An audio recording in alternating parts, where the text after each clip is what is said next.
Okay, welcome to next talk, and Dave Pitts will tell us about indexes.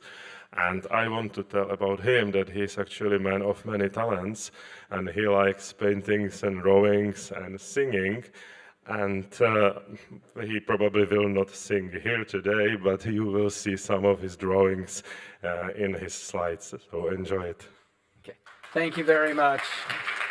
I do actually have a Postgres song, but I'm definitely not doing it today.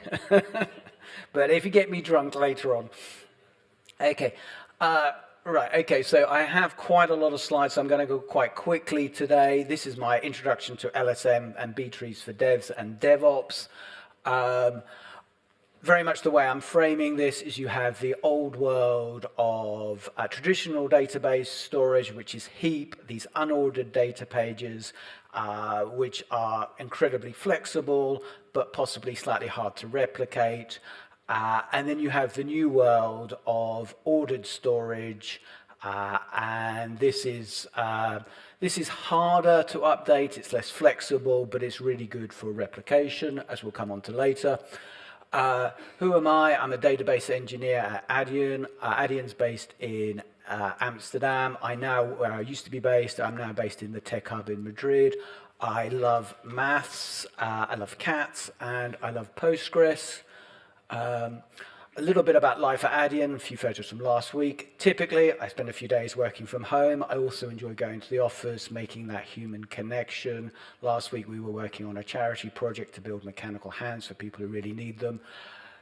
Adyen believes in people coming to the office and making that connection. I will be trying to sell jobs at Adyen at the very end. Okay, so let's move on to databases and traditional databases, which are made up from a dev's perspective of data pages and index pages. Typically on a data page, you can have a few rows depending on how much data you have on each row.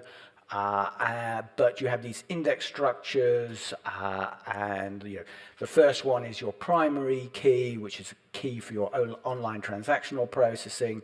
And this is an ordered data set, and you can get hundreds of values on a typical 8K index page. So this is a very, very efficient structure and optimized for reads. I love Postgres, I love PSQL, and I also love pgbench. Throughout this presentation, I'll be referencing pgbench against traditional Postgres, and then against these new LSM Postgres compatible solutions and foreign data wrappers. When I use pgbench, I'm going to use the foreign keys to add some foreign key constraints. I'm also going to do it at a number of scale factors going up 1, 2, 4, 8, 16. So you have 100,000, 200,000, and so on rows. One of the things pgbench doesn't do, which I don't quite understand why, but out of the box you don't get indexes to support your foreign keys. So in my scripts I've added those. This is my scale factor 1 database, so 100,000 rows. You can see that you have a very simple accounts table with an account ID as a primary key. It also references the branch table, so there is a branch ID and a supporting index for that, so that's in the light green. Okay, so before we go into LSM-trees, let's talk a little bit about binary trees and then balanced trees. So the idea of a binary tree is very simple to understand. You have smaller values to the left, bigger values to the right. So if your first value is 488, then the next one to the left is 201, and you build up this sort of tree structure. And it's very intuitive to understand algorithmically. But it's a little bit, it gets quite cumbersome. It's a little bit higgledy-piggledy. The data's all over the shop. And in the 1970s, there was some really good, programming work. This was the state of the art in the 1970s to make these trees balanced. You could have a balanced tree. It's called a binary search tree with just one value per node. But typically each node is an 8K page in Postgres, and if you on the other side, I show what it would look like. So with 4 values per page, you see a much flatter structure. And typically in an index in Postgres, you're getting of the order of 200 records, at least on your primary key. So if you have 200 on your first level, on your second level you'll have 200 squared, and then 200 to the power of 3, and this grows exponentially very quickly, and it gives you a really efficient structure for reading your data. There's some quite fun maths, so you can work out the depth, and it's a logarithmic function, so this is very powerful. So if you have 1 billion rows, you only need to have a depth of 4. And log to the base 200, if you can, these lines, log to the base 2 is quite flat, log to the base e is even flatter, that's 2.71. Log to the base 10 is flatter, log to the base 200 is incredibly flat. So really powerful maths. This grows very, very slowly. The other thing I want to mention for traditional indexing is this notion of the B-plus tree. And I have a very small B-plus tree on the right side. So you have these values. The two key things here is you see the values 3 and 5, which are in the top level node. They're actually repeated in the bottom level. And then also you have a linked list going across the bottom. And that supports index range scans really efficiently. So that's important to remember, because when we move on to LSM trees, you lose this. So this is one of the challenges with LSM trees. Range scanning becomes much more tricky. We'll talk about Bloom filters later. Okay, so some relatively simple examples. So this is my scale factor 4, so 400,000 rows. And if I do a lookup by primary key, the optimizer thinks in yellow it's going to have 1 row. It does indeed return 1 row, and that's 4 reads. So 1 for the index, 1 for the data page, and 3 for the index. If I go to scale factor 8, it's still 4 reads. And again, so 1 for the data page and 3 for the index. So you've got 3 levels in your index. And so on. So you go to 16 or 32 and 64. And you carried on doing this, and at 512, we actually go to 5 reads, because your index has got so big that you've got an extra layer. And that carries on until you actually get to, that's 512 is 5.1 million rows, and you can carry on until you get to the billions. And this is a very efficient, highly optimized for reads. So, visually, your index, as your index is actually getting bigger and bigger and bigger, because you're storing more and more reads, more and more data in it, but you can access your data in this very efficient way. So your cost of a read is very, very flat. And this is a really cool, efficient structure. It was state of the art in the 1970s. And we still use it very heavily. So now I want to get on to the really fun bit, which is the new bit, which is LSM trees. And so traditional database, your data comes in and it's unordered. The difference with an LSM tree is that your data is now being continually sorted and ordered. So at the core data page layer in an LSM tree, the data is much more ordered. We'll come on to how that works in a moment. This is hard to understand. I'm a big fan of Alex Petrov.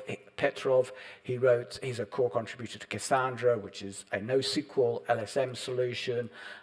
He wrote the book on database internals for O'Reilly.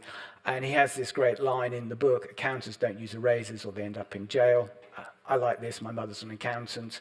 And it's this concept of a ledger system.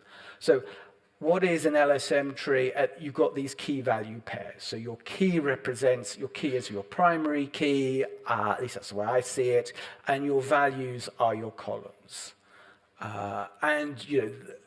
So you can see it on the screen. You've got A's, B's, and C's, and you can sort of see how this, hopefully you can see how that maps.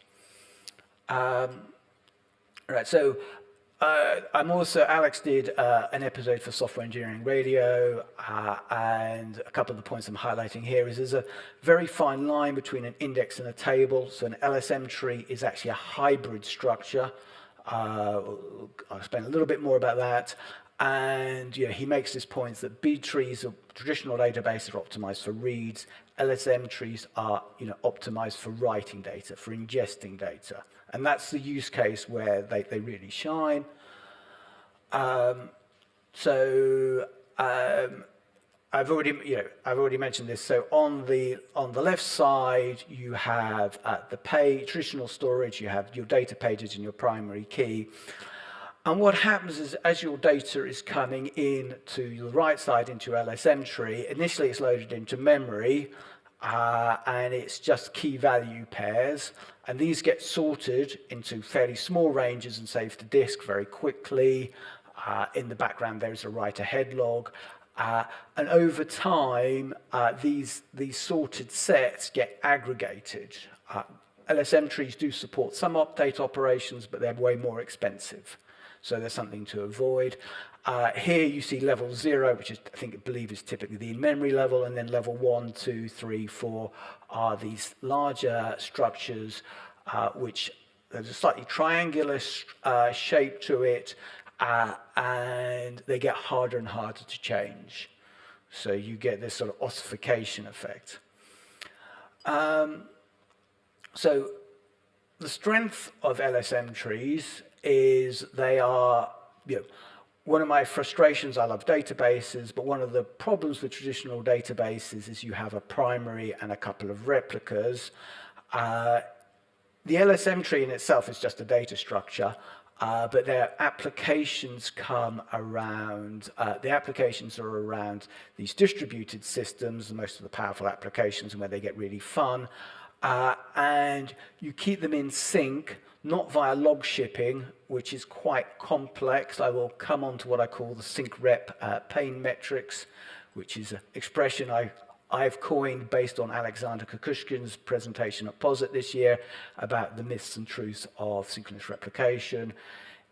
There are lots and lots of edge cases in replication in Postgres, which can be managed, but there are certain workloads where it's really tricky.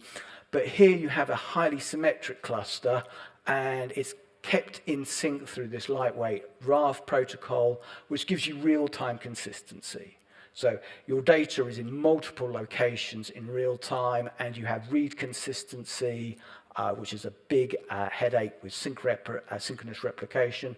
Even if your data is safe on another server, it may give you a false result from a read query. So that is a pain point. Okay, so one of the things which I will come to is, these new LSM tree systems are very powerful. They're very optimized for writes.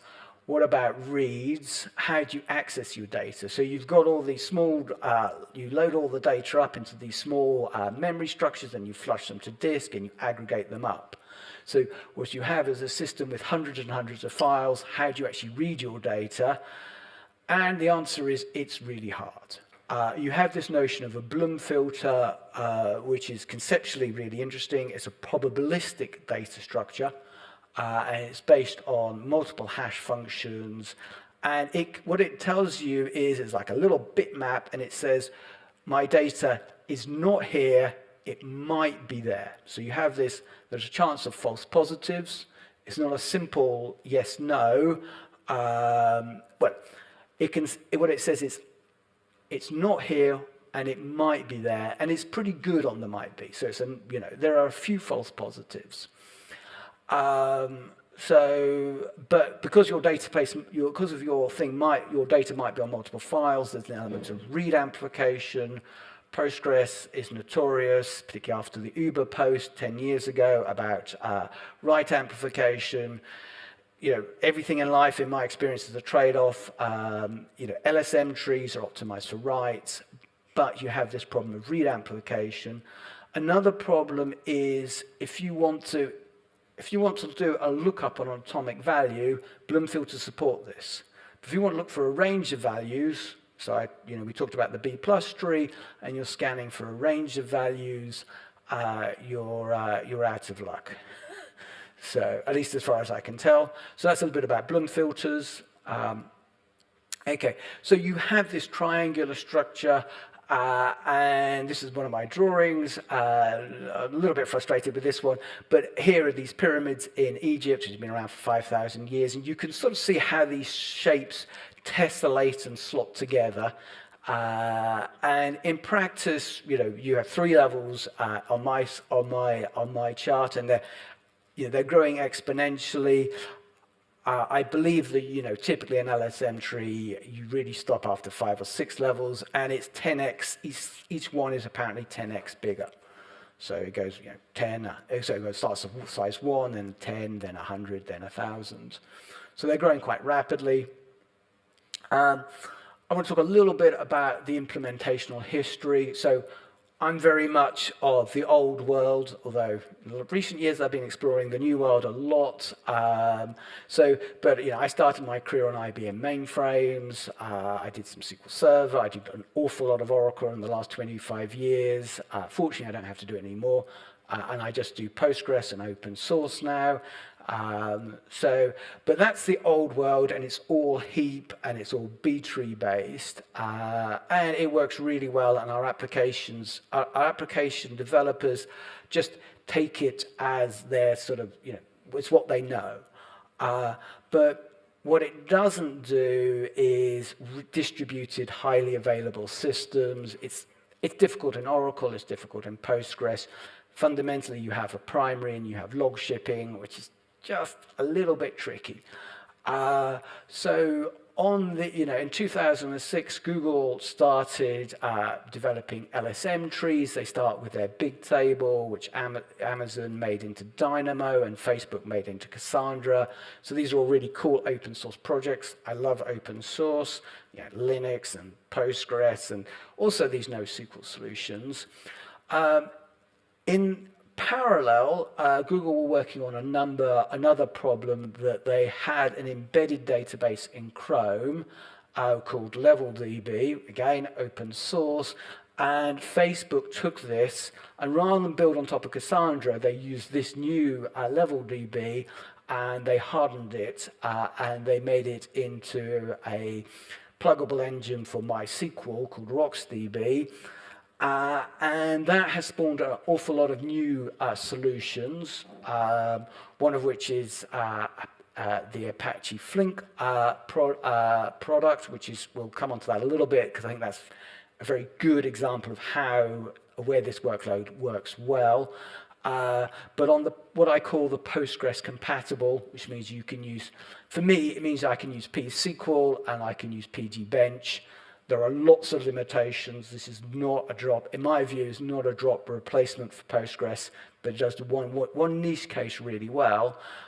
You have Cockroach, which is the blue logo. You have Yugabyte, and also in community Postgres, you can use it as a foreign data wrapper, which is great for training and for learning about these structures and exploring them, which I come to in a little bit. So Flink. It's a very heavy insert workload. There are also quite a lot of updates. Now, the bit I've highlighted is to get around the fact that updates are problematic in an LSM tree. This is RocksDB based. What they did is, instead of updating the row in place, as we would do in a traditional database, they have a counter and they increment the counter. So you can carry on appending. And that's the sort of good application design, which I think our developers will get used to. I'm not a developer anymore, but once they understand this, and this is the sort of stuff I'm talking to our devs in Madrid about, they will, this is the way they will design their systems. So, I said Alexander Kukushkin has a really great episode on POSIT. I linked to the talk at the end. So, and the two things I'm going to highlight of this is what I call the sync rep pain metrics. That is not Alex's term. But he has a number of options about synchronous replication, and he calls it sort of myths and truths about synchronous replication. And every time, it's like a carpet with a lump in it. Every time you push it down one place, you get a problem over here. So your problem and your pain moves around. It's just not an elegant solution for really high available systems.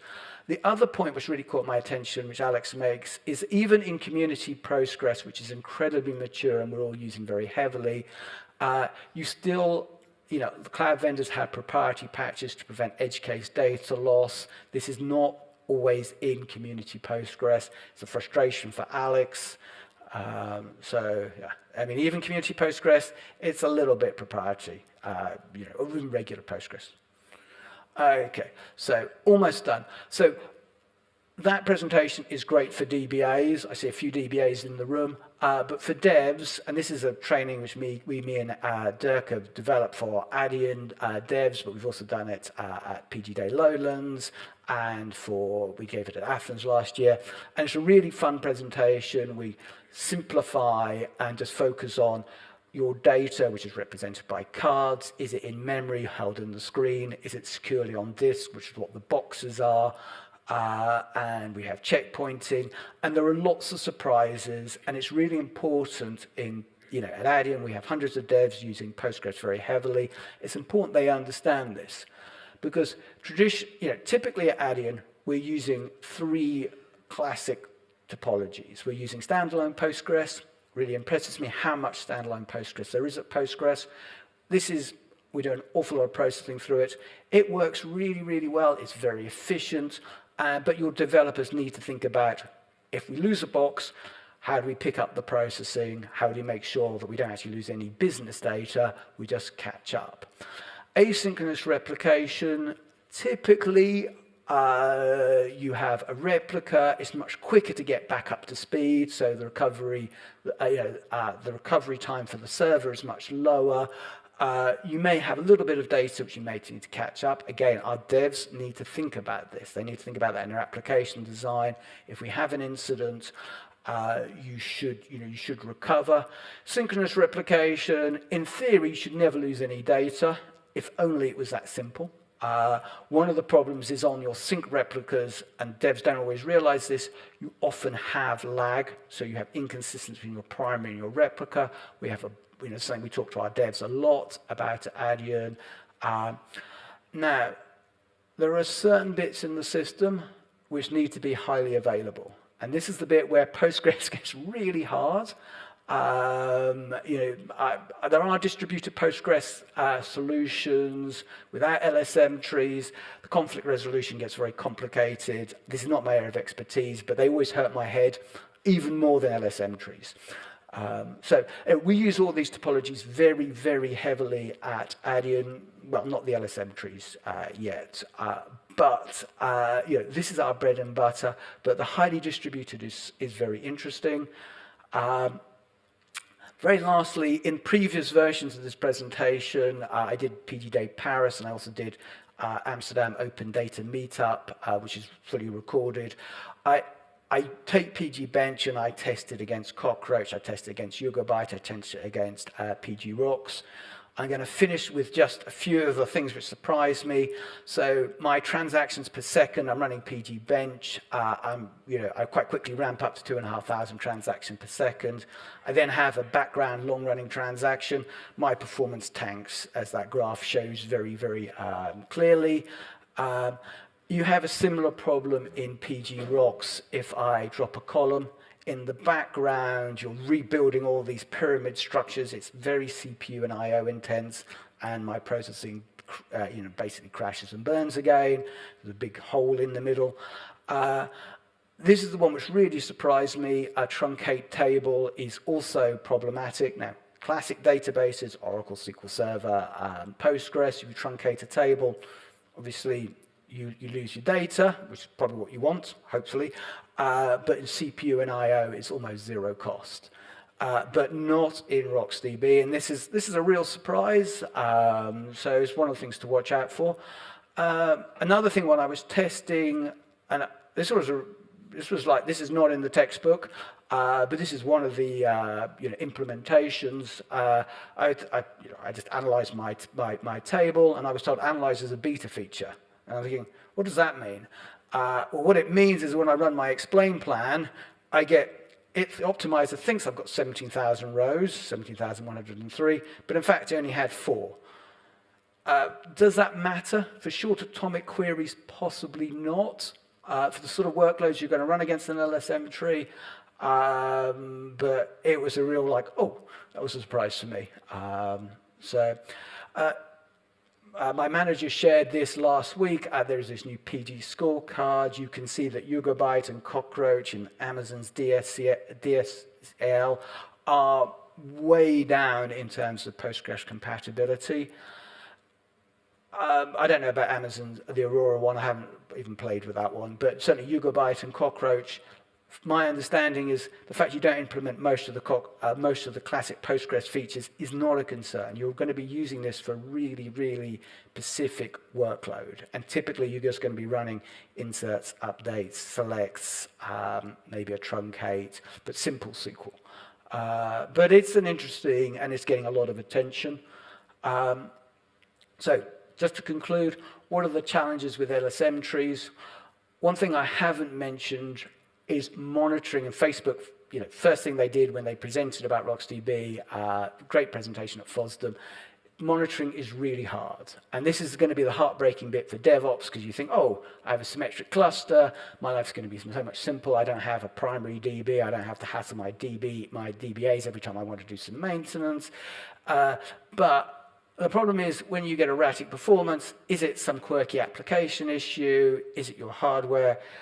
And it is just, there is very little metrics, very little observability. I find myself going very deep into OS internals and blaming the application team and then basically finding that it's actually somewhere else. So it's a hard problem. Other thing is, you have this compaction. I mentioned it already a couple of times. People don't like vacuum in Postgres. Compaction will be hard. For the Oracle DBAs, there's any Oracle DBAs in the room, Aura 1555s were also hard. These are, so that's a new, but as an Oracle DBA, ex-Oracle DBA, I was very comfortable monitoring for Aura 1555s, and I just find vacuum still hard. And compaction will be a new problem for your DBAs. You do have read amplification, and very lastly, this is good for write-heavy processing. If you're running an OLTP system with lots of updates and reads, it might get more problematic. And I really wouldn't recommend it for OLAP, no index range scans.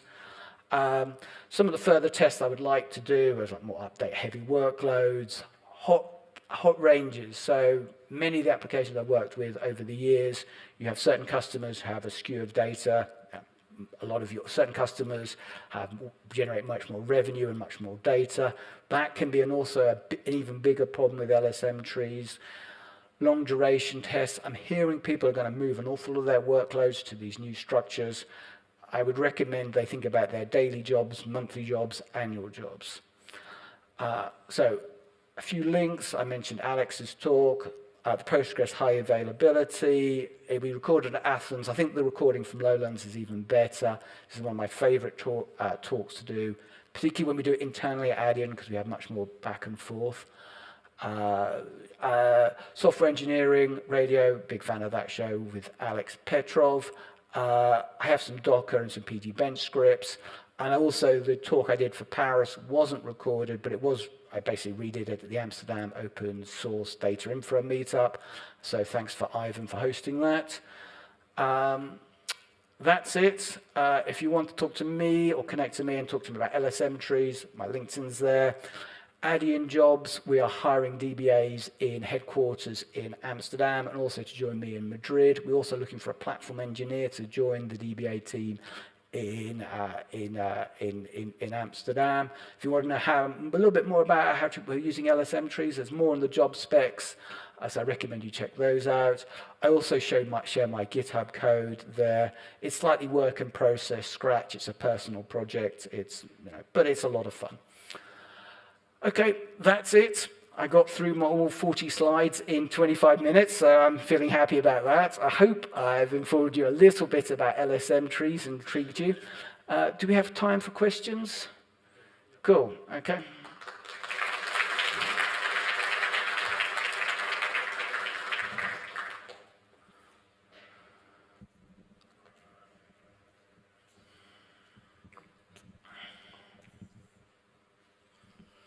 Thank you very much for the nice talk. I have a question regarding clustered indexes. Are they stored using LSM trees or there are other mechanisms?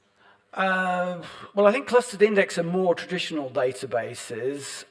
So one of the things I didn't talk about is you can have index-orientated tables, particularly in MySQL and in Oracle. You do have them in Postgres, but as far as I'm aware, in Postgres, once you cluster an index, your data is in index order, but as soon as you insert one row, all bets are off. In Oracle and MySQL, you have these index-oriented structures which can be maintained over time. Back 20 odd years ago, I was working a lot on SAP systems which were beautifully designed. We had thousands of tables, and they used almost zero index-oriented tables. There was only one or two over the many, many SAP projects supported. So conceptually, index-oriented tables are similar to an LSM tree. You don't have them, as far as I'm aware, in the LSM tree world. They are more common with Oracle and MySQL. Postgres has this very limited implementation. You can cluster a table, but that's more of a snapshot of the table, possibly useful for warehousing features. I don't have very much experience of clustering. So. Thank you.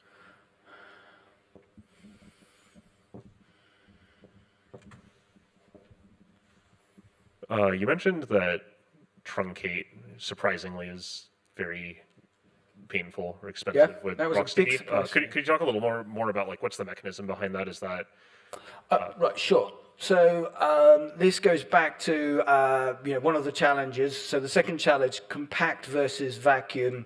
And can I have a quick show of hands? How many people know what an Aura 1555 is? Okay, if there's a few ex-Oracle people. So this is, you have these data structures. You need to maintain them. You need to make sure that all your old data, your old images of, ideally you would never, only ever insert into these things. But they do support a limited number of updates, which you try to control. What's happening is in your, if I go back to the diagram here, so you have your very small ranges in memory, and then you build them into bigger and bigger structures. If you imagine you want to take a big chunk out of the middle of one of your really old pyramids, you have to rebuild that pyramid, and that takes an awful lot of CPU and I/O. And this is, this is the point about monitoring. There are no nice wait events, at least I haven't discovered them yet. Certainly not in RocksDB. Facebook, when they open sourced this, they did a great presentation at FOSDEM. To be honest, I remember the presentation at FOSDEM, I remember the excitement in the room, and thinking, I don't really understand why you would use this structure, this new data model, and I now understand a bit better. But when you rebuild one of these structures, it's very, very expensive, and that's called compaction. Does that help a little bit with explaining? Yeah, I guess I'm thinking. I'm trying to think is when you truncate, I guess you don't get rid of all of this stuff at once, or maybe I'm misunderstanding how. I think you are, but you put all your data in a triangular structure. It may be a little bit interleaved, and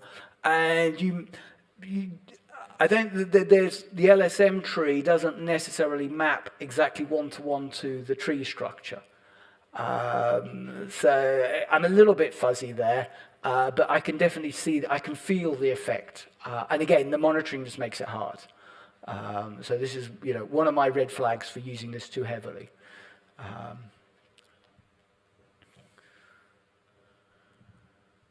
Anyone else?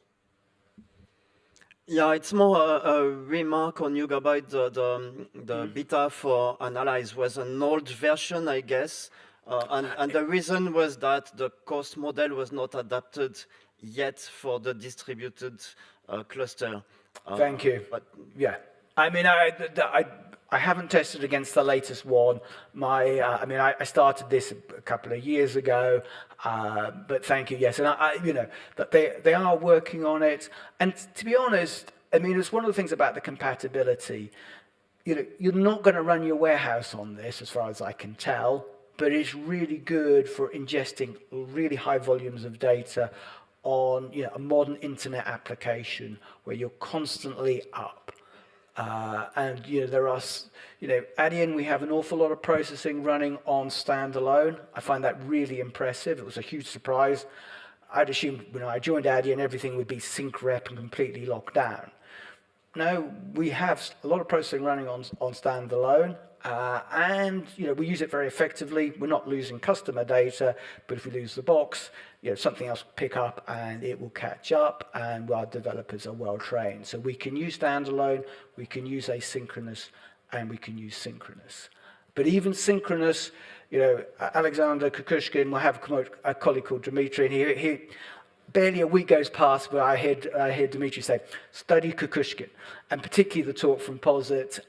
There are lots and lots of edge cases and pain around synchronous replication, particularly the replicas, which are typically out of sync, and lots of people concerned about replicas getting ahead, lightweight locks.